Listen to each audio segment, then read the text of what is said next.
panibagong bagyo. Ito nga ay nasa labas ng ating Philippine Area of Responsibility. Naku, may bagyo na naman.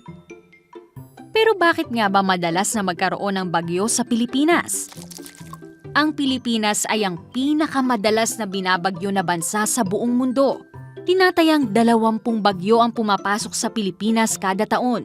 Ang Pilipinas din ang nakaranas ng isa sa mga pinakamalakas na bagyo sa buong mundo, ang Typhoon Haiyan o Yolanda. Ang lokasyon ng Pilipinas ay ang pangunahing dahilan kaya madalas itong daanan ng bagyo. Matatagpuan ang Pilipinas sa Pacific Typhoon Belt. Ito ay ang lugar sa Pacific Ocean kung saan madalas mamuo ang bagyo.